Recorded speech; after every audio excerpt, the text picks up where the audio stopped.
Acho que daqui a pouquinho o Alexandre já vai se conectar comigo. E aí nós vamos poder começar. Isso aí, perfeito. Olá, Muito oi. bem, ótimo, muito bem. Então, muito certinho, que bom. Hoje nós vamos fazer a nossa segunda live sobre a Borgonha. E então vou deixar, vamos de repente esperar só um pouquinho, assim, até o pessoal começar a acessar, para que o Alexandre possa se apresentar. Como nós estamos bem na hora, a gente de repente só dá uma enroladinha. Ah, E gostei. depois, isso, e depois a gente vai começar. Eu espero que eu não tenha problema de conexão, porque não sei o que deu no meu celular, ele de repente o chip não está mais conectado, não sei, tem um problema com o meu cartão SIM, meu chip, então eu estou no meu Wi-Fi, tomara que o Wi-Fi seja bem firme, se por acaso numa hora eu me desconectar, mas que o Alexandre fica conectado, então tudo bem, o Alexandre continua, tá? Então Continuar. vamos lá, pode te apresentar, Alexandre, por favor. Olá, boa noite a todas e a todos. Obrigado, Veronique, pelo convite de hoje. Obrigado pela semana da Borgonha que você está, o mês da Borgonha que você está fazendo. Eu acho que ela já apresentou um pouco nas stories. Então, eu sou Alexandre Rizour. Eu nasci na região de Champagne, mas acabei morando e trabalhando bastante tempo na região da Borgonha, então é a região do meu coração, né? E eu mudei para o Brasil faz 4 anos e para representar a região da Borgonha. Então a gente está fazendo esse trabalho de apresentar para vocês hoje, por exemplo, né? Tudo que a gente pode fazer na região, né? Para dar uma viagem assim virtual por enquanto, mas assim que as fronteiras se abrirem, a ideia é transmitir um pouco da nossa paixão para a França e para a Borgonha para vocês. Certo. E então, E vamos também eu lá. sei que muitas pessoas que vão também nos escutar que já fizeram essa viagem comigo, então também é uma forma de relembrar assim as coisas da viagem. Então vai ser bom para algumas pessoas conhecerem essa região que não conhece, para quem já foi ter essas lembranças de viagem assim reativadas e aprender coisas novas sobre a região. Exatamente, faz bem, né? Nesse momento mais difícil. Perfeito, perfeito. Então, Alexandre, na semana passada eu já falei da Borgonha, mas eu tratei de alguns fatos históricos sobre a região em geral, não tanto sobre essas duas cidades que nós vamos falar hoje, e eu principalmente falei do período, assim, vamos dizer, dos romanos, dos gauleses, dos romanos, e a parte da Idade Média, mais ou menos até o século XV, 14 e 15, quando vai ter essa grande epopeia dos duques de Borgonha. Então, acho que tu pode começar a falar para nós desse período, né, dos duques de Borgonha, para a gente ver, então, eu não sei se é necessário, tu acha que eu coloco um mapinha da Borgonha para recolocar, de repente, relocalizar a Borgonha, porque às vezes as pessoas podem até, quem não conhece tão bem, assim, vamos colocar ali, aqui o É, mapa, isso. então, a região da Borgonha é uma região que faz parte da parte leste da França, uma região idealmente localizada entre Paris e a Provence, né? Entre Paris também e a Alsácia e a Suíça. Ela fica no caminho de vários roteiros, inclusive que a Veronique desenvolve, e essa região da Borgonha não era assim, né? A gente vai ver justamente hoje com os duques da Borgonha que a região quase virou um país, quase virou um reinado. Ah, Aí a gente tem aqui o Reino da Borgonha em marrom e o Reino da França em azul, tá? E a gente teve 4 duques ao longo da Idade Média, na verdade de 1364, tá? Até 1477. Então, boa parte do século XV, XIV e XV. E esses duques foram os príncipes, os duques mais potentes do Ocidente durante a Idade Média. Ele Uhum. era uma influência gigantesca na arte da Europa, né? E Uhum. também eles modelaram um pouco o rei da França e a gente pode ver né, palácios, antigos palácios, antigas, né, tudo que eles fizeram com os artistas em toda a Europa, no norte da Europa, na Bélgica, na Holanda, nos Países Baixos. Então, é uma coisa assim incrível. Então, tudo começou em 1364 com Philippe Le Hardy. Le Hardy, em francês, quer dizer o corajoso, né? Aquele que não tem medo. Na verdade, ele era o quarto filho do rei francês, Jean II. E ele era um pouco o preferido de João II. E como eles lutaram junto a Batalha de Poitiers, em 1356, no meio da Guerra de 100 Anos, então contra os ingleses. Eles lutaram juntos, perderam, só que Philippe Le Hardy, a lenda fala que ele salvou a vida do pai. Então, quando ele chegou numa certa idade, Philippe Le Hardy teve como presente algumas terras lá no leste da França. Então, o João II falou, vai, cuida das suas terras, esse é meu presente, porque eu gosto muito de você, eu sei que você não vai ser o rei da França. Então, é assim que iniciamos o reino, o ducado da Borgonha. E Philippe Le Hardy teve uma ideia excelente. Depois né, teve um legado muito forte depois na realeza da Europa. Ele se casou com Marguerite de Flandres. Então, Margarita de Flandres, né, do norte da Europa. E o que aconteceu com isso? Ele também virou duque, né? Virou chefe do norte da Europa. Então, a gente tinha algumas terras da Borgonha, né? A gente está vendo aqui algumas terras na parte leste da França e também as terras no norte da Europa. E aquela parte que a gente está vendo, mais onde estava Alsácia, Burgo, não era ainda o Ducado da Borgonha. Isso aconteceu depois, né, ao longo dos anos, sobretudo com Jean Sans-Peur. Jean Sans-Peur, que foi o segundo Duque da Borgonha. Jean Sans-Peur, Sans-Peur quer dizer sem medo. Ele foi Duque da Borgonha de 1404 até 1419. E aí é com ele que a gente iniciou uma guerra civil na França. A gente vai falar na França, né? Mas o que é atualmente a França? Entre os Bourguignons e o que a gente fala de Armagnac. Então, eu vou explicar um pouco para vocês, porque, na verdade, esse período da Idade Média é um período que a gente pode falar de horrível, né? Muito confuso, né? Muito complicado. Muitas brigas, aí eu faço um tratado com você, mas depois eu faço o contrário né, no dia a dia. Então, por exemplo, com Jean Sans-Peur, a gente tinha um momento quando o rei da França começou a ficar louco, era Charles VI. E aí a gente ele queria ser o rei da França, Jean Sans-Peur, né? E ele era, na verdade, eram os primos, né? Era da mesma família. Mas ele ficou com muito medo do Duque de Orleans. Então, o que ele fez? Ele mandou matar o Duque de Orleans. E aí, nesse exato momento, começou a guerra civil entre Armou a confusão.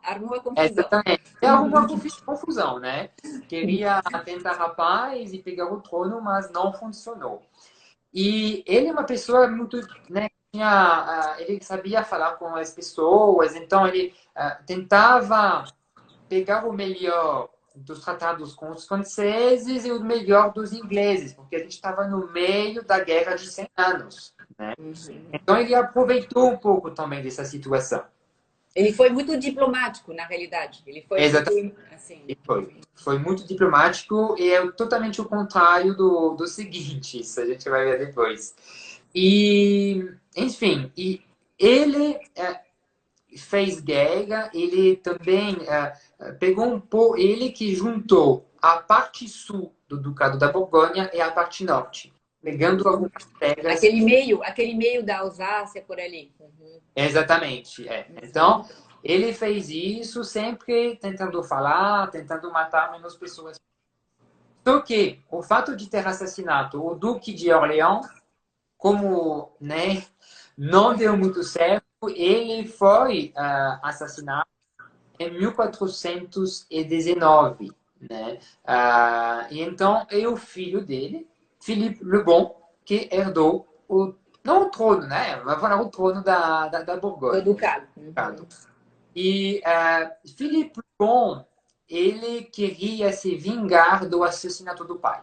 Ele sempre teve isso no lado da cabeça. Aí o que ele fez? Primeiro, ele começou a apoiar os ingleses de uma forma mais radical, né? Ele Uhum. era totalmente contra os franceses, contra o reino da França, e não queria saber de nada, então começou a fazer Os inimigos dos meus inimigos são meus amigos, né? exatamente isso mesmo. Então, aí piorou a situação, né? Realmente. E ele se vingou do pai, na verdade, entregando a famosa Jeanne d'Arc, né? Em Compiègne. E ele, e com a ajuda de Philippe le Bon, a ajuda do Duque da Borgonha, que Jeanne d'Arc, infelizmente, faleceu do jeito que a gente sabe, né? Ela foi queimada em Rouen. Então, ele que também aproveitou desses momentos mais complicados para tentar pegar, né, tentar expandir o reino e a potência também do Ducado da Borgonha. De repente E não é tão bom assim, então. Hein? Você chama Filipe bom, mas ele não foi sempre muito bom. ele foi bom, vamos falar Bom para Borgonha, bom para Borgonha.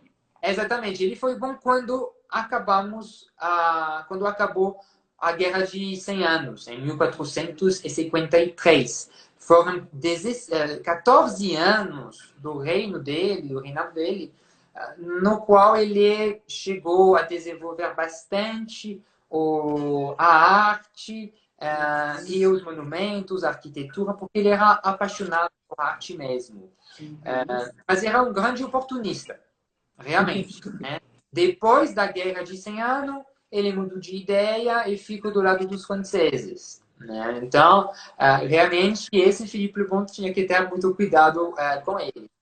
Só que, quando acabou a Guerra de 100 Anos, ele se declarou o grande duque do Ocidente. Uhum. Porque ele controlava as cidades mais importantes do norte da Europa e do leste da França, ah, onde a gente desenvolvia as pinturas, onde a gente desenvolvia a arte mais famosa da Idade Média. E ele também controlava a rota de comércio entre a Itália e o norte da Europa. Tudo mundo passava. Pelos rios. Uhum. Sim. Exatamente. Uhum. Então, ele realmente ele foi a pessoa que desenvolveu a arte da Borgonha e é a arte do Ducado. A gente vai ver depois numa imagem do Palácio dos Duques da Borgonha, que era a sede que era a sede do Do Ducado. Ducado. Uhum. E a gente vai ver que tem essas pinturas, esses artistas do norte da Europa. A gente tem uma influência muito grande desses artistas da Europa. A gente quer falar em português da arte flamenga, né? Isso, acho que Flávia, sim, a Flamengo. Uhum. Então a gente teve essa grande influência. E ele mesmo ele amava a arte. Então foi um grande desenvolvedor da arte da Idade Média durante o Ducado da Borgonha.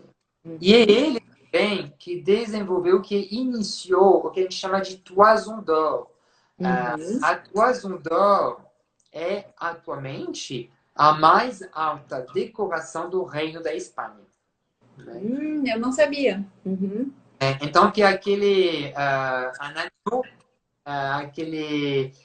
Um cordeiro, é um e cordeiro de ouro.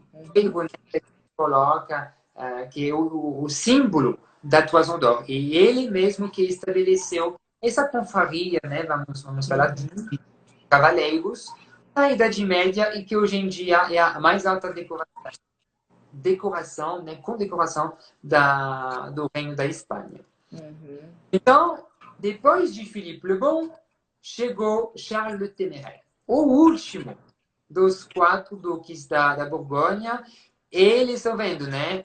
Ele foi o duque da Borgonha durante apenas 10 anos. Ele adorava a guerra, né? Isso Dá para ver pela roupinha dele ali. exatamente. Então, só fazia guerra.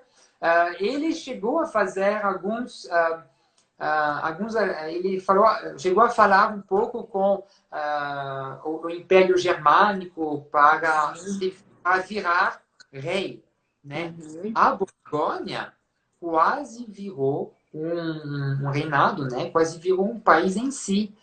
Só Uhum. que, como ele gostava muito de guerra, o que acabou acontecendo? Ele faleceu no campo, né, de guerra e durante uma luta em Nancy, no norte da França. Porque para ele, né, o que ele tinha não era suficiente, tinha que expandir o tempo todo.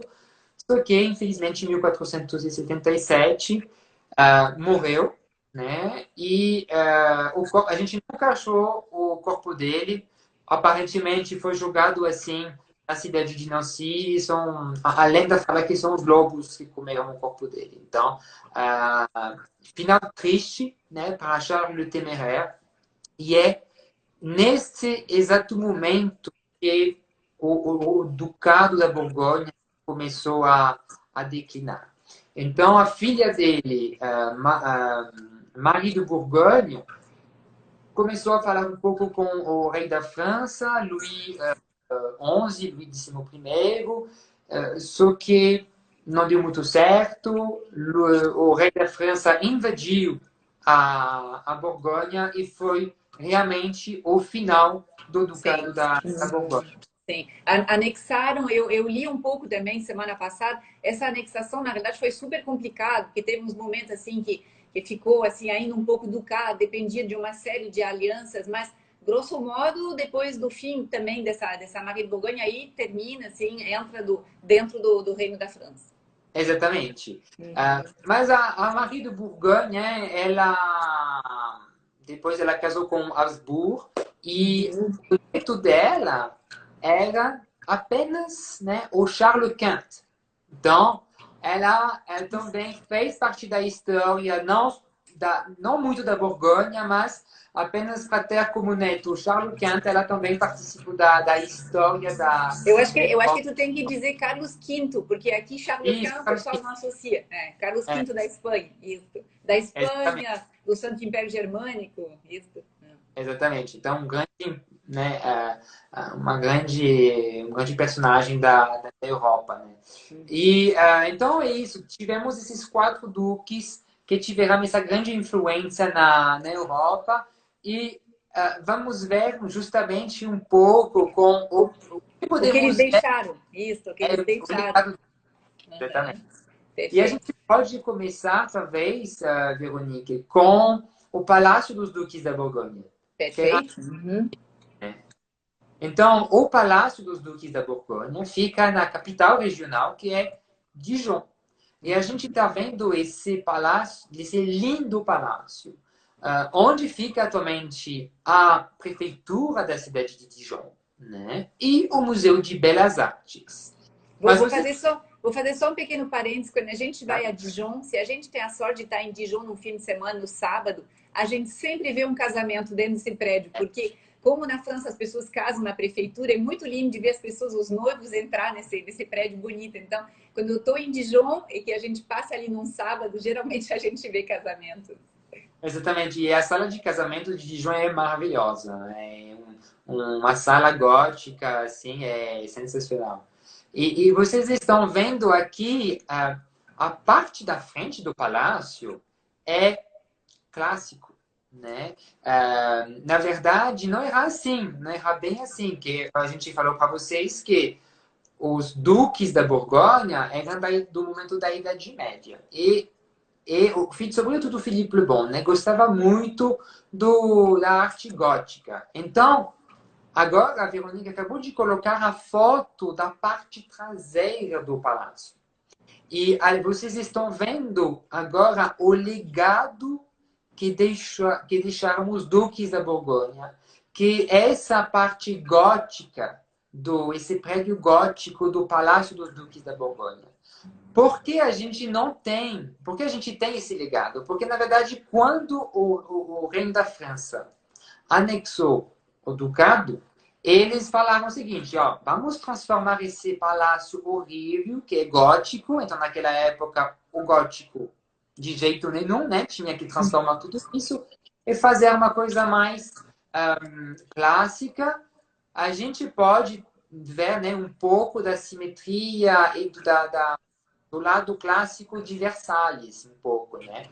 E, na verdade, é o arquiteto Ardouin Mansart que participou de Versalhes, que participou também da arquitetura da Praça Vendôme, e outros monumentos em Paris, que ajudou também a transformar o Palácio dos Duques da Borgonha, mas apenas na parte da frente, porque não tinha muito dinheiro. Então, a parte nobre, a parte da frente, a gente vai transformar, mas a parte de trás, como não Pode ficar assim, pode ficar assim. Uma coisa que, uma coisa que a gente pode mostrar também aqui, que aparece um pouquinho, é aquela torre do meio, que isso também é bem antiga. E a torre Philippe le Bon, né, do terceiro Duque da Borgonha. A gente pode subir nessa torre, a gente pode fazer aperitivos no momento do pôr do sol, a gente pode privatizar para eventos, é uma coisa bem bacana. E justamente, quando eu morava lá, morava do lado do palácio, uma guia falou para a gente que teve, assim, quase uma revolução em Dijon, quando eles justamente transformaram esse palácio, porque os arquitetos do rei da França queriam acabar. Sim. Mas foi meio que uma revolução na cidade. Falaram, não, gente, por favor, essa torre é linda, é um legado do nosso rei. Dos duques, claro.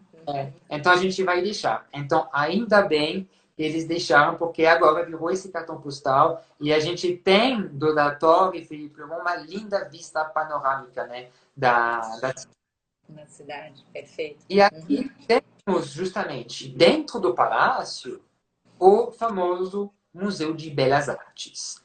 É um dos museus mais bonitos da França.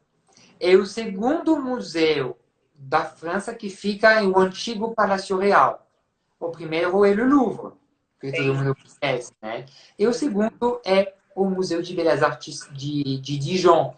E a gente tem, então, esse pátio gótico, né? A gente tem ali, realmente, a escada gótica. A gente ainda tem esse lado do Ducado. Tem até a antiga cozinha, né? do Ducado, que fica atrás do fotógrafo, né? Que tirou essa foto. E dentro do palácio, a gente pode justamente ver. Essa é a minha sala preferida. Sei que tem a sala dos túmulos dos duques, mas essa, para mim, tem alguma coisa, né? Como eles reformaram ali o palácio. Sim, eu acho que faz uns 2 ou 3 anos, não é? Que reabriu o museu, ficou fechado há alguns anos. Na realidade, enquanto o museu estava fechado, eles até tiveram, me lembro muito bem, que teve uma ocasião que os túmulos dos duques aproveitaram para viajar pelo mundo. Eles foram para Nova York, etc. Porque como eles estavam reformando o museu, esse acervo tão valioso foi para outros museus do mundo. E aí depois reabriu, não sei há quantos anos que reabriu exatamente, não me lembro. Então, a renovação foi feita em duas partes. A gente tá certo. A parte mais da Idade Média, né, que foi reformada durante 3, 4 anos, que há 4 anos, né, em 2016. Mas em 2019, eles inauguraram o museu inteiro. Né? Eles finalizaram a no passado. e foi assim, tem muita gente visitando, é um sucesso.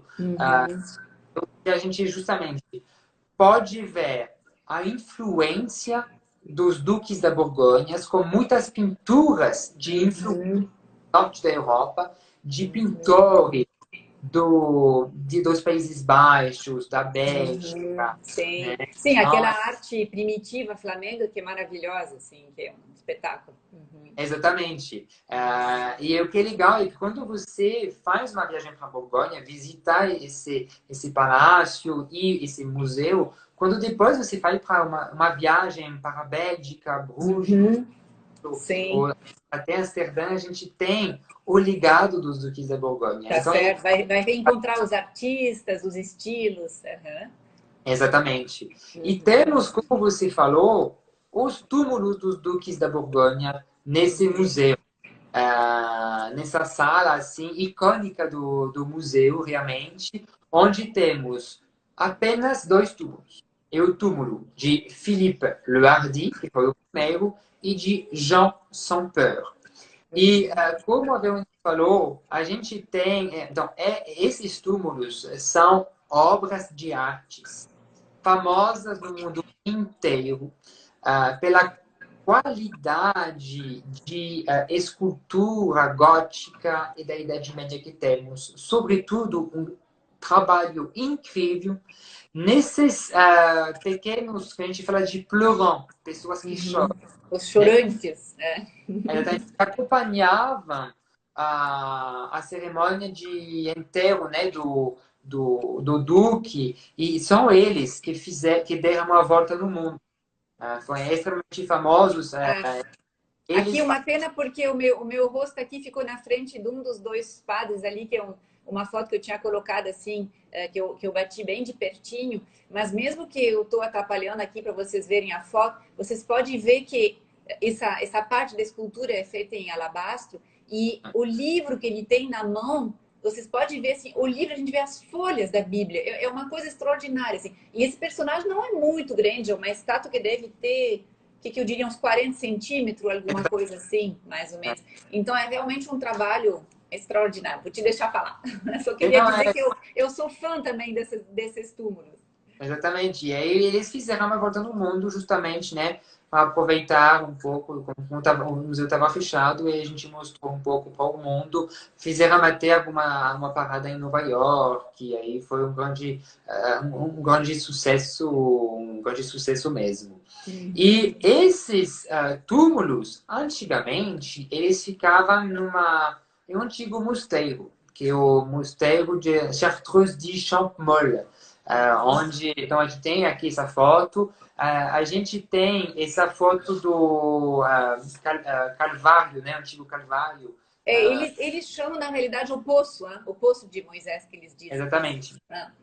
Poço de Moisés, onde temos essas esculturas. Eu acho que essas fotos, então, é que nem as pequenas estátuas dos túmulos, aqui também a gente não se dá conta do tamanho.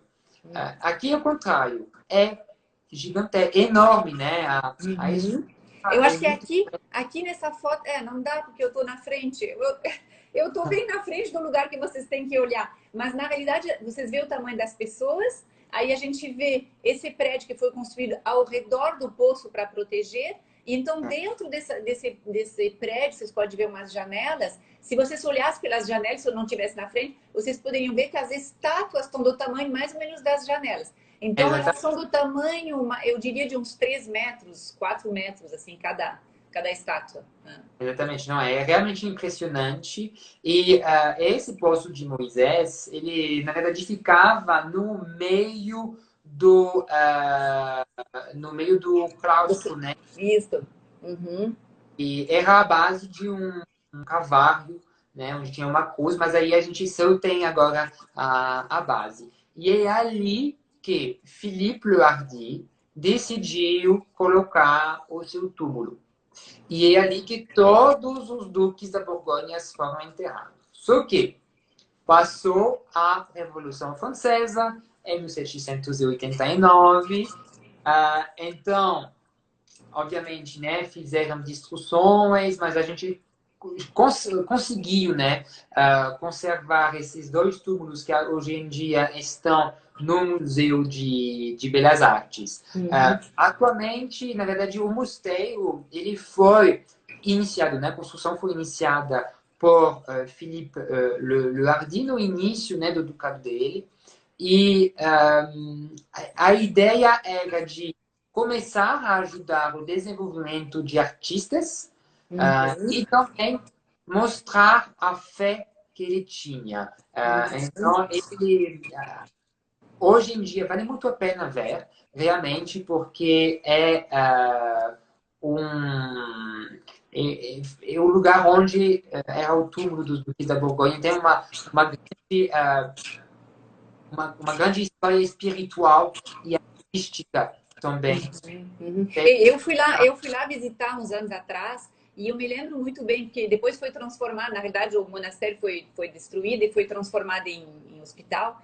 E então a gente tem uma ideia do tamanho que devia ser, porque a gente ainda vê assim o tamanho da antiga cartucho, mas o que impressiona, assim, a gente foi visitar a igreja, por exemplo, que tinha então dentro do monastério, e ela está muito assim velha, falta assim recursos para restaurar. Então a gente fica com pena, porque realmente era um lugar assim que devia ser suntuoso na época dos duques, e por falta de investimento e porque passou a Revolução Francesa ficou nesse estado. Mas graças a Deus essa obra aqui no caso ali, que eu vou tentar botar um zoom um pouco para vocês verem, do Klaus Luther, essa obra é magnífica. E quando nós fomos visitar, eu estava com um professor de História da Arte, e ele é um grande estudioso da arte, ele adora as obras dos italianos, o Michelangelo, etc. E a gente tem que pensar isso, essa aqui é a mesma época que o Michelangelo, né? Na virada do século XV, em torno de 1400. E é muito interessante de ver que no norte da Europa também tinha grandes escultores, porque a gente sempre fala do Michelangelo, ele é muito mais conhecido, assim, mas na realidade a gente pensa até que o Michelangelo pode ter se inspirado nas obras do Carlos Luther. Então, de repente, esse aqui é o pai do Michelangelo. Então, é muito interessante a gente pensar nisso, e quando a gente vê a obra do Michelangelo lá em Roma, no túmulo do Papa lá, que ele fez o Moisés, a gente vê uma semelhança na expressão, na forma de representar. Então, por isso que visitar, quem gosta de arte, visitar esse poço de Moisés é absolutamente imperdível. Exatamente. E essas esculturas, ela tem 500 anos, mais ou menos, e a gente vê ainda um pouco das pinturas, né? Da cor. Da cor, exatamente.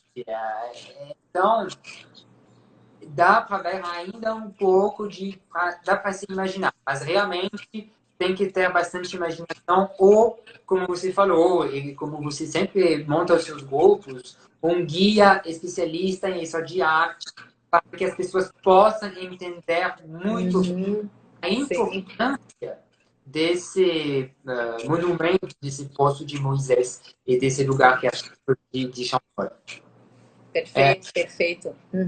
E de repente a gente poderia mostrar também alguns outros lugares assim, lindos de Dijon, porque Dijon é conhecido porque essa influência do norte da Europa trouxe também essa questão dos telhados coloridos. Então eu sei que em Dijon também tem alguns outros lugares, de repente pode nos falar de alguns outros prédios assim famosos que tem lá. Sim, então a gente tem o Hotel de Vogue, que é o mais famoso. Na verdade, era, na época, uma forma de mostrar a riqueza do dono, né? A fortuna da casa. Então, obviamente, essa casa foi uma casa de uma pessoa extremamente rica. A gente tem esculturas maravilhosas nesse Hotel de Vogue. Ele era também um palco na época. A gente fazia representações de teatro, de música, etc. É bem bacana visitar essa mansão. E a cidade de Dijon é uma cidade medieval. É extremamente bem conservada, porque a gente não teve problemas durante a Segunda Guerra Mundial. Não tivemos bombas caindo na cidade, então a gente tem um centro medieval extremamente bem conservado. É tudo pedestre. Eu até não coloquei aqui foto, eu sei que Eu tenho algumas fotos assim do bairro medieval de Dijon, tem várias casas dessas em Chaimel. Não trouxe, mas aqui eu trouxe também uma foto que tu tinha me mandado assim muito linda. Tu pode falar um pouquinho? Exatamente. Então, ela fica do lado, na frente, na verdade, na frente do Hotel do Vogue, que a gente acaba de ver. E aqui a gente, vocês estão vendo, né? À esquerda daquele Hotel do Vogue é a parte traseira daquela igreja, né? Da Igreja de Nossa Senhora. Ela tem um estilo bem específico e, sobretudo, a gente tem um sino em cima, né, da entrada principal, que foi roubada do norte da Europa, né, Não, dos não países. sabia, não sabia que foi roubado. Então teve até uma guerra diplomática, né, entre o Chanwanquir, do qual vamos falar no final da nossa apresentação, e o prefeito da cidade onde ficava antigamente esse sino. Né? E a gente vai ver justamente nesse ensino que tem um legado muito forte dos artistas do norte da Europa, e é nessa igreja que temos o símbolo da cidade de Dijon, que é a coruja. Ah, estou na frente da coruja, eu não Coruja, acredito. tem Não sei problema. como fazer, não sei como fazer para mostrar a coruja agora. Eu estou bem na frente da coruja. Não sei se eu consigo inverter a foto aqui. Vou tentar ver se eu consigo fez o símbolo da cidade de Dijon, né? O caminho da coruja, que a gente tem Aham. eu tenho aqui Sim, colocar sim. assim. Eu também vou ver se eu tenho alguma outra foto que possa ter, porque aqui eu estou bem na frente, não consigo me colocar de outro jeito para vocês poderem ver a foto. Eu não pensei que ia ficar bem na frente, eu podia ter invertido a foto, mesmo se não fosse muito justo, mas não faz mal. Fala um pouco para nós então dessa Ó, tradição da coruja. essa é a coruja. Aham. Essa coruja, né, na verdade, é o que a gente tem no chão, né? É o caminho da coruja. Essa coruja é extremamente famosa, é o símbolo da cidade e a gente não sabe muito por quê. Ela foi colocada ali. A gente não sabe muito quem fez. E justamente, como tem muitas lendas em volta dessa coruja, ela virou o símbolo. Então tem que tocar com a mão esquerda a coruja, porque parece que tem água pura e magnética embaixo. Aí, se Uhum. você tocar e fazer um desejo, você vai ter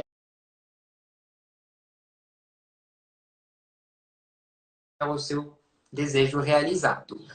Eu passei na frente dessa coruja todos os dias quando eu estudava lá, que era no meu caminho para até a universidade, eu ia a pé. Só que eu descobri, pouco tempo depois, que na verdade você tem a coruja, mas 2 metros depois você tem tipo um dragão. E se você Aham. fazer esse desejo e depois passar na frente do dragão, porque todo mundo faz na verdade, dragão, porque todo mundo faz na verdade, porque é o caminho mais normal. Aí cancela o seu desejo. Tem que dar Puxa vida. a volta toda. E como eu não fazia isso, o meu desejo de ficar milionário não funcionou. Então, na realidade, a gente tem que vir pelo lado do Hotel do Vogue, que aí a gente chega, passa Isso primeiro pelo dragão, aí é. depois bota a mão na coruja e segue. E segue para a rua que fica na frente, né? Perfeito, A perfeito. rua- Então tá certo, porque geralmente eu faço o caminho desse jeito, então meus passageiros sempre vão ter os desejos que vão ser Ótimo. executados. O meu desejo que eu faço sempre é de poder voltar de Dijon, até hoje sempre funcionou. Então vai Então, continuar funcionando se Deus quiser. eu também para voltar mais. E o Centro Histórico de Dijon é tombado pela Unesco. De, Uhum, 2015. Então, uhum. a gente tem um centro extremamente bem preservado, várias mansões no centro, medievais, né, as casas assim. Sim. Eu também Uhum. morava também uma casa medieval. Eu tinha o meu teto meio torto, assim, mas é um Uhum. charme assim, excepcional. E a gente tem essa praça, uma das praças principais, que é a Praça Darcy, que é o início do centro tombado pela UNESCO. Antigamente, quando eu comecei a morar em Dijon, essa praça era um point, era Uma rotatória, uma era rotatória. uma Com história. muito carro, muito barulho, muito carro. Exatamente, pegava ônibus ali, gente. Agora tem árvores, é tudo pedestre, tem bistrôs, tem restaurantes, é uma delícia. Realmente Ficou eles muito estão. bom, ficou muito bom. E de noite o arco é iluminado, é belíssima essa praça. E ela fica perto de do jardim público, então realmente é um lugar muito legal. Inclusive a foto ali, eu acho que está tirada do Sofitel, então, que é um hotel muito legal que fica ali na esquina, La Cloche. Então, ali é um lugar ótimo de ficar em Dijon, desculpa. Em Dijon. Muito É, bonito mesmo. E vocês podem ver também na foto o bonde de Dijon. Agora, quase toda a cidade francesa, nos seus centros históricos, tem uns bondes muito bonitos, assim, que são confortáveis, que a gente pode ver a cidade muito bem. Então, isso também eu acho que é uma coisa que muito legal nas cidades históricas francesas agora. Mas vamos é. andando, que já são 7 e pouquinho. Vamos para frente. Vamos falar só mais um pouquinho aqui de um grande artista também de Dijon. Fala para nós um pouquinho. Então, aqui a gente tem uma escultura extremamente famosa, que então vocês estão vendo, né? É um artista que vai fazer a ligação com os vinhedos. Né? A gente, nessa praça, a gente você vê essa escultura, essa famosa, onde que ele vai quebrando as uvas, né? Quebrando as uvas é assim que a gente Vai pisando nas uvas. Uhum. exatamente. Sabe que o nome da praça me fugiu agora. Bazorai. Barrosai. Barrosé. Sim, Barrosai. Barrosai. que é a Place François Rude, hoje em dia, mas todo mundo em Dijon chama Place du Bar Rosé. Por que Bar Rosé? Bar, na época, queria dizer pé. Rosé, com sotaque da Borgonha, quer dizer rosé, rosado. Então, a gente tinha, pisando na uva, a gente tinha o pé que ficava rosa, né? Avermelhado. Então, a gente tem essa famosa praça também, que é uma das mais icônicas também da cidade de Dijon, que é totalmente pedestre atualmente. E é uma delícia de ficar ali um bom tempo, onde todos os jovens vão, tem todo mundo, tem todas as Sim, gerações da sim. praça. E Da cidade. no caso dessa estátua ali, que representa, então, uma pessoa fazendo a vindima, na realidade, esse artista também ficou muito famoso, o François Rude. É François, não é? François Rude. Então, conta para nós por que ele é tão famoso, esse artista. O François Rude, ele era um escultor que entrou no Museu de Belas Artes, né, de Dijon. E ele fez uma das esculturas mais famosas da França, que é essa escultura que fica no Arco de Triomphe de Paris, que é a Marseillaise, né? O nome da escultura é a Marseillaise. E ela fica bem de frente para o Champs-Élysées. É aquela quando você olha o Arco de Triunfo, fica aquela de direita. E a gente tem um museu de François Rude, em Dijon, onde temos uma reprodução do tamanho original da escultura Ah, legal. Não conhece. Uhum. do lado de Sabinina. Uhum. Tem essa escultura quase do tamanho real, onde podemos também ver, é um micromuseu. Tem algumas esculturas dele, mas tipo, a gente dá uma volta em 10, 15 minutos. Tem essa escultura extremamente famosa, do que ele fez no Arco de Triunfo de Paris, e a gente tem também os vestígios da época romana. Então eu conheço o museu, mas eu só fui visitar a parte romana e a parte de arte românica. Eu não fui, então, nessa parte do François Rude. Então, foi um erro meu. Às vezes, quando eu vou nos museus, eu vou, enquanto estou com um grupo, assim, com um tempo para descanso, e aí eu fujo e vou ver algum museu novo. Mas às vezes não dá tempo assim para ver tudo, então é por isso. Mas vamos passar para Bonn, porque assim, Vamos. eu expliquei para o pessoal que a gente ia falar hoje de Dijon, capital do Ducado, capital histórica e hoje sede da região, mas Bonn é no meio dos vinhedos e por isso é a capital dos vinhedos. Então, também é uma capital. A gente vai começar a falar de Bonn primeiro por um monumento histórico que lembra esse período dos duques. Então, vamos começar falando do Hospice de Bonn. O Hospice de Bonn, nem vou falar que é um dos monumentos icônicos da Borgonha, é até um dos monumentos icônicos da França. Esse antigo hospital católico, na verdade, esse Hospice de Bonn era um antigo hospital. Tá? Que Santa foi Casa. A gente poderia traduzir por Santa Casa. Exatamente. E aí foi construído em 1443 por Nicolas Rolin, né, e Guillaume de Salins. E Nicolas Rolin era uma das pessoas mais próximas do Duque da Borgonha. E aí ele resolveu também, construindo, como uma pessoa rica, construindo esse hospital, ele começava um pouco a ajudar as pessoas, aí tinha todo, né, esse pensamento, essa fé que as pessoas tinham, que ajudando os pobres, a gente ia para o paraíso. Então, ele construiu esse hospital em 1443, com esse telhado colorido, típico da região da Borgonha, com uma arquitetura gótica de inspiração do norte da Europa, de novo, né? E uma das salas mais famosas é a Sala dos Pobres, onde tínhamos as pessoas doentes até 1971. Eu não falei errado, gente. Foi um hospital de 1443 até 1971. E aqui a sala mais bonita que a gente tem do Palácio no Hospital Católico, Hospice de Bonn, com as antigas camas, tem uma capela lá no fundo também, e a gente vai indo também durante esse passeio, durante essa visita, passando pela farmácia, a gente vê como eles cuidavam também antigamente das pessoas doentes e como a gente fez, né, como tivemos a evolução dos tratamentos médicos da Idade Média até o século. É muito interessante quando eu vou para lá.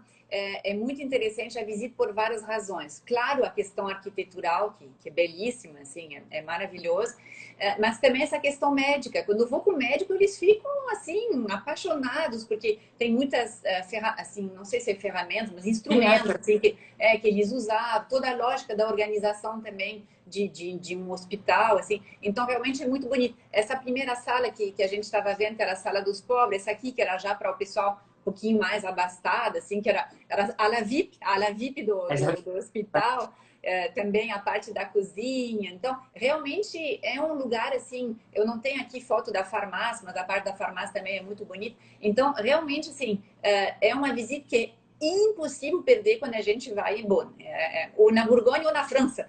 Tem que, mesmo quando eu estiver em Paris, dá para pegar um TGV para ir na Borgonha, depois ir conhecer o Hospice de Bonn, que realmente é um lugar super bonito.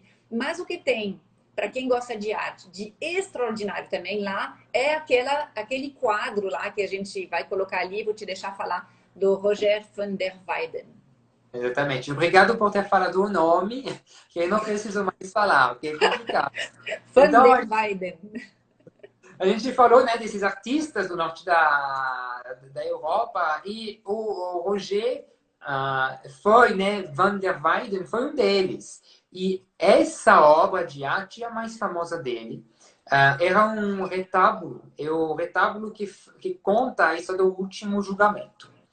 Tem 15 painéis pintados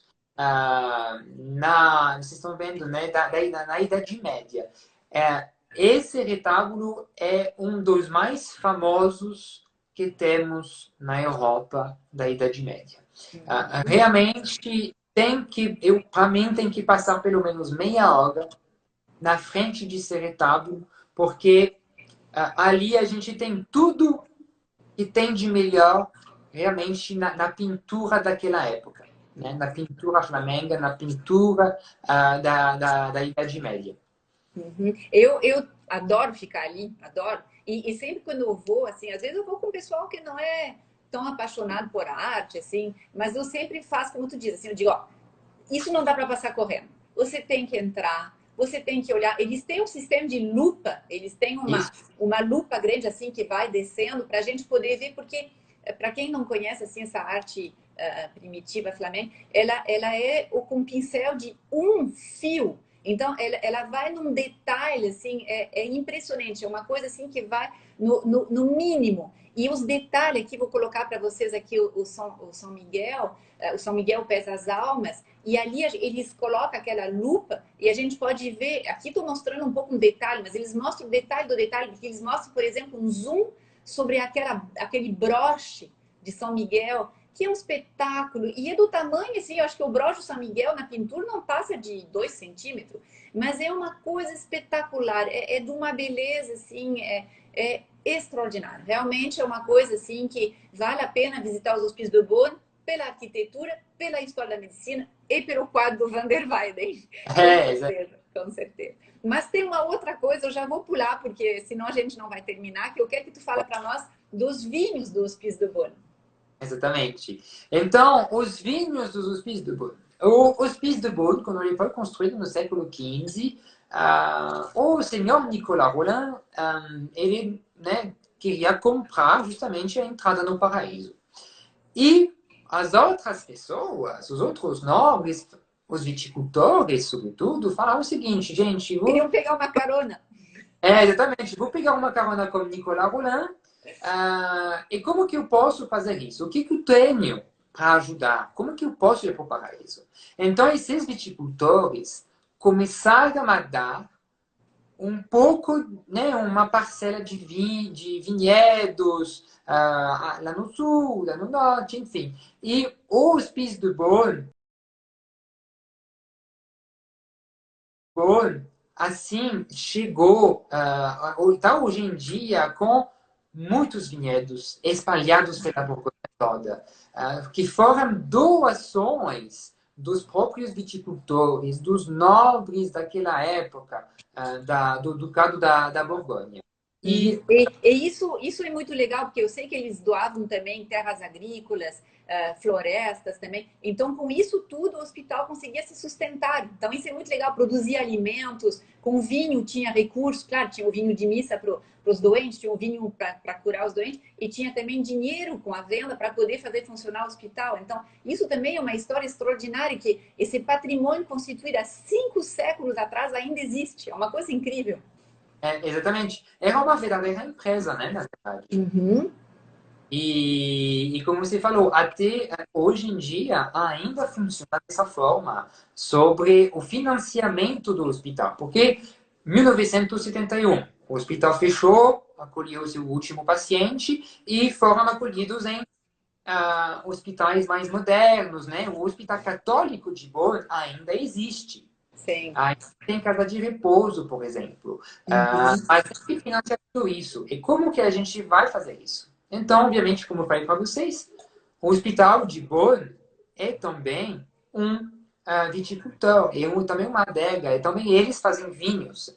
Então, a gente vai ter todo ano, no primeiro domingo do mês de novembro, ter o leilão dos vinhos produzidos pelo antigo Hospital Católico, pelo Hospital Católico de Beaune. E todo o dinheiro que eles ganham com esse leilão, né, vai direto para associações e uma parte também para o Hospital Católico. É o momento assim mais esperado do ano para os amadores dos vinhos da Borgonha. Esse ano foi cancelado, obviamente, né? Mas deve acontecer nesse domingo, né? Vai ter o leão esse domingo, se tudo der certo. Está E previsto. eu acho que dá para comprar por telefone também. Hein? Se tem algum dos nossos ouvintes que tem uns 10 ou 20 mil euros para gastar, pode ligar lá para comprar, porque a gente não compra garrafa, a gente compra só barricas inteiras, né? Exatamente, porque é da colheita do mesmo ano, né? A colheita acontece início de setembro e a gente já vende o famoso vinho da Borgonha, mas em barris, né? Em novembro. E a pessoa que vai comprar vai deixar esse vinho com o viticultor, ele vai fazer todo o processo de vinificação, engarrafamento e manda também depois para quem comprou. Então, tem todo Uhum. esse processo. Mas Uhum. coisa linda. E, aliás, eu tenho uma novidade, uma notícia para vocês. A gente achou, apenas semana passada, o túmulo do Nicolas Rolin, que construiu o Hospital Católico de Bonn, né? Uhum. Eles acharam semana passada, em Sim, Haute-Quinze. é bem na hora, assim, só para poder fechar, assim, as notícias mais quentes dessa live, porque É, tu me falaste quando a gente estava preparando a live, tu diz, olha, tem uma grande novidade, vou poder falar de uma grande novidade sobre o Nicolas Rolin. É uma coisa que eu acho fantástico, porque sempre os historiadores estão pesquisando mais informações, isso é muito legal. exatamente. Então, eles acharam, e foi, é certo, né? Eles já verificaram, já fizeram teste de DNA, já fizeram tudo, tem até né, o siglo deles, né? Dos armoiries deles, Uhum, uhum. tem certeza que é Nicolas Roland. Uhum, que coisa legal. Aí agora não sei onde é que eles vão trazer as coisas dele, assim, se vai, de repente, numa sala dos Hospices de Bonn, vai ter uma parte, porque lá nos Hospices de Bonn, se eu me lembro bem, tem o túmulo dela, E, da Guigone. Da Guigone, ela está enterrada na capela dos Hospices de Bonn. É. Então, de exatamente. repente, vão trazer ele junto. Né? Quem sabe, né? Só é uma Claro, claro. final Perfeito, de amor bem bacana, né? De história de perfeito. Eu vou querer só aqui que tu fala rapidamente assim para nós dessa adega dos Duque, hein? Em Bonn tem esse prédio ali dos Duque de Borgonha também. Exatamente. Então, os duques da Borgonha são eles que espalharam os vinhos da Borgonha pelas cortes da Europa. Então, obviamente, eles tinham em Bonn a adega deles. E eles foram desenvolvendo essas adegas na cidade de Bonn. Temos, por exemplo, uma adega que tem embaixo do centro histórico, 5 quilômetros de adega. E os duques da Borgonha, eles, além de ter desenvolvido os vinhos e espalhado né, os vinhos da Borgonha pelas cortes europeias, o que eles fizeram? Eles mudaram o tipo de uva plantado na Borgonha.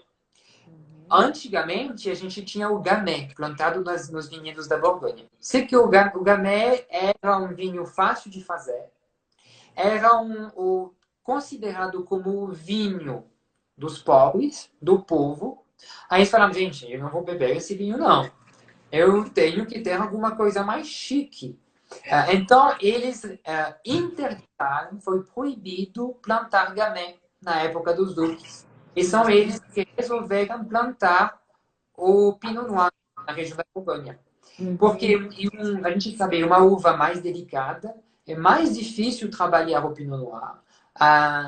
Mas o resultado dá um vinho mais complexo. Né? E o Uhum. trabalho do viticultor não foi facilitado pelos duques. Né? Ah, Eles mas, elevaram o padrão, elevaram o padrão. exatamente. É por isso que até hoje temos o vinho da Borgonha é considerado como um vinho caro, né? E um vinho da elite mesmo. Uma garrafa de vinho da Borgonha aqui a gente acha vinhos a partir de R$ 300. É difícil achar uma garrafa mais barata do Sim, que isso. sim, mas na França mesmo, abaixo de 20 euros é difícil. Nessa Ah, parte, assim, até coloquei ali um mapa, ver se eu consigo colocar um mapa, assim, dessa parte da Borgonha, porque, na realidade, quando a gente fala dos vinhos da Borgonha, é uma região muito grande. Então, até se a gente pegasse o mapa ainda mais para o sul, a gente chegaria no Beaujolais, onde ainda se planta o Gamay, mas ali a isso. gente vê que tem várias regiões. Mais uma vez, eu estou na frente do lugar onde eu escrevi, mas entre essas duas flechas, vocês podem ver ao norte Dijon.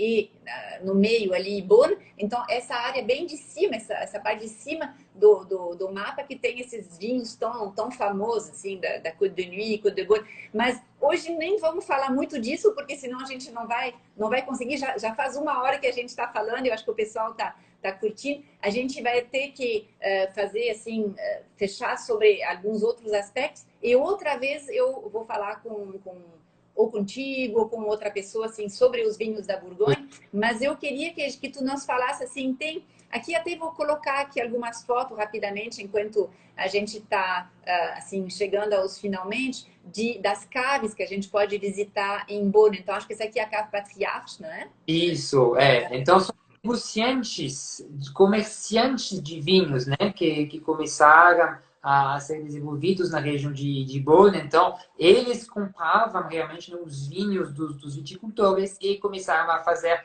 na verdade, a comercialização, né, dos vinhos.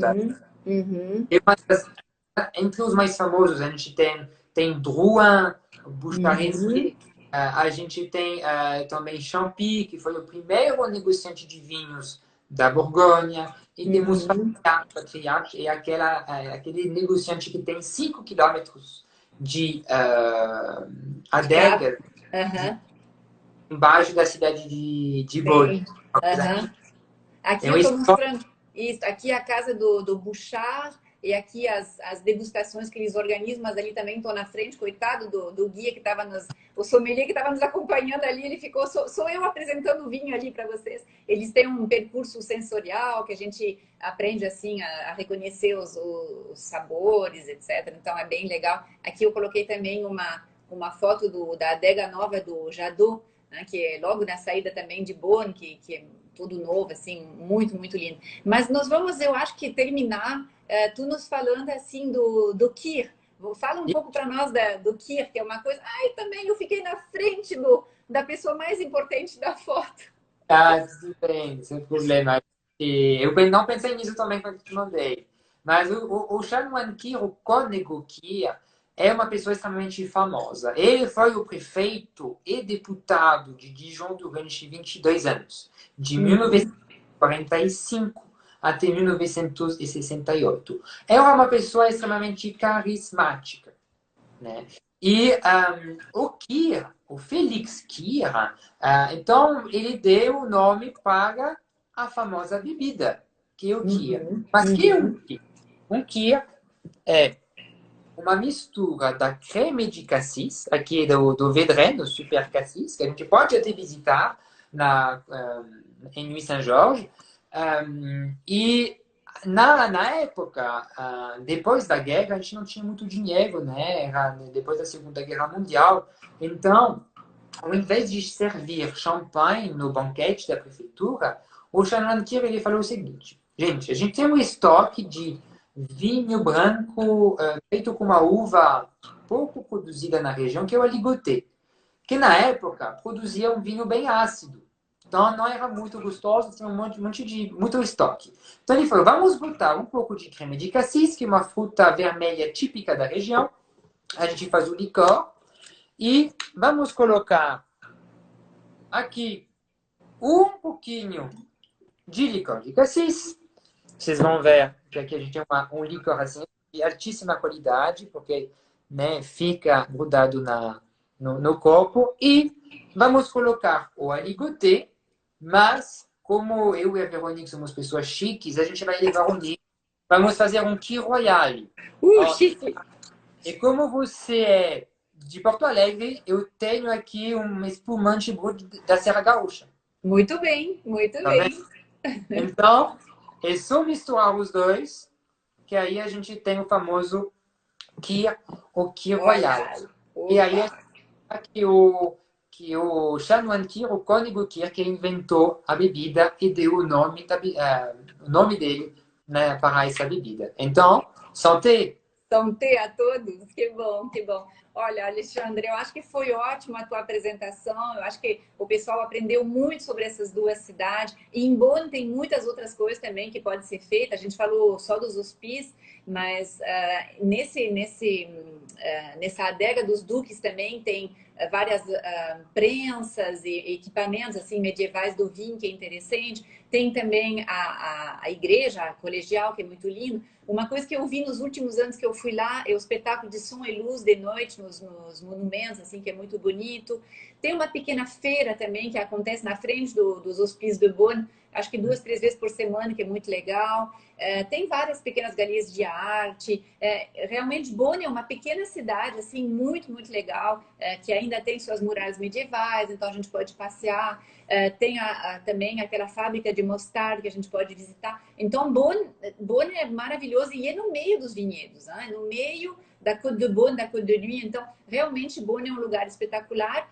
E eu sempre digo, assim, para mim, uma boa estadia na Borgonha tem que ficar nos dois. Porque Dijon, pelo fato de ser uma cidade grande, que vai ter, assim, muitas coisas dessa questão mais da arte, e ficar em Bonn por ser uma pequena cidade. Se tem que ficar num só, aí eu acho que depende do gosto de cada passageiro. Não tem, tem que ficar. Se você gosta mais de comércio, se você gosta de museu, eu acho que tem que ficar em Dijon. Se você gosta mais de uma coisa típica e você adora o vinho, tem que ficar em Bonn. Mas se puder, eu acho que tem que ficar nos dois, que eu acho que é realmente assim o que é o melhor. Mas então estava ótimo. Não sei se algumas pessoas querem fazer umas perguntas. Vamos esperar um pouquinho assim para ver se tem algumas perguntas. Agora, graças a Deus, o Instagram não me corta depois de 1 hora. Eu consigo sempre passar um pouquinho de 1 hora. Que Então, bom. porque antes eles cortavam, então era aquele estresse assim, ai, tá chegando no final, tem que falar, mas agora já passou a hora, então se alguém tem algumas perguntas, pode botar. Obrigado para quem gostou. Heloísa já foi, acho que na Borgonha comigo, porque dentro desse pessoal que está acompanhando, muitos já foram, espero que a gente vai poder ir de novo, esperamos todos poder retornar logo na França, não sabemos quando, mas esperamos que a gente possa voltar logo. E assim, eu acho que a Borgonha em si, como vive muito do turismo também dos europeus, dos próprios franceses, dos europeus, de repente a Borgonha não sofreu tanto essa questão do turismo, porque eles vivem muito do turismo dos alemães, dos holandeses, etc. Tem outras regiões da França que se penalizaram muito mais, assim, com essa falta do turismo. Mas assim, vamos torcer que a gente possa voltar. E então eu dou encontro para vocês no sábado, daqui a 2 dias. Eu vou falar dos vinhos de uma forma super leve, simples. Não vou falar dos vinhos da Borgonha em especial. Eu vou falar rapidamente para vocês aprender a ler um rótulo francês, conhecer um pouco assim os grandes grupos de vinhos da França. Então, sábado, uns 20 minutos, vou falar dos vinhos franceses, ok? E na semana que vem, ainda não decidi exatamente o que eu vou fazer, porque eu estou fazendo agora nas terças-feiras umas lives com menos conteúdo assim histórico, cultural, mais uma coisa assim de experiências de viagem. Então vou colocar no story para vocês escolherem da onde a gente vai falar. E na próxima quinta-feira eu vou falar das tradições de Natal na França em geral, as diferentes tradições de Natal que existem. Até o Alexandre deve saber que na França agora esse ano teve uma polêmica. A gente deve rir quando a gente vê essas coisas. O prefeito de Bordeaux agora é um ecologista, um ecolô, como diz os franceses. E ele, no início desse ano, em setembro, ele declarou que não ia botar árvore morte na cidade dele. Como se uma árvore, uma vez cortada, quer dizer, uma árvore é feita para ser cortada. Mas ele, como ecologista, assim, ele pensou que como se as árvores de Natal fosse a gente deflorestando, sabe? Em lugar de pensar que, na verdade, são plantadas. São árvores que a gente planta para cortar, para servir de árvore de Natal. Então, ele, em setembro, proibiu as árvores de Natal e agora está toda uma polêmica na França sobre essa questão das árvores de Natal, que é bem interessante. Então, vou falar disso também para vocês na semana que vem, porque são umas coisas assim que às vezes a gente pensa, meu Deus, as pessoas não usam mais o cérebro para pensar e aí entra em polêmicas por coisas que não têm razão de ser. Então, mas, Alexandre, quero te agradecer muito, muito por Obrigado ter por feito essa você. live junto. Muito obrigado pelo convite, Veronique. Imagina, imagina. E o Alexandre, então, além de representar essa cidade, ele também representa alguns hotéis. Então, às vezes, ele é parceiro meu, assim, quando eu vou organizando as viagens. A próxima viagem que a gente vai fazer na região da Borgonha, a gente vai ficar no Hotel Philippe Le Bon, que fica em Dijon. e aí também é o Alexandre que representa aqui no Brasil, ok? Então, gente, tchau. Espero que gostaram. Pode passar. Eu vou salvar no IGTV, eu vou também depois mandar no YouTube, então vocês podem compartilhar com seus amigos. E muito obrigada, até a próxima. Obrigada, Alexandre. Obrigado, Veronique. Tchau, Santé. tchau. Santé.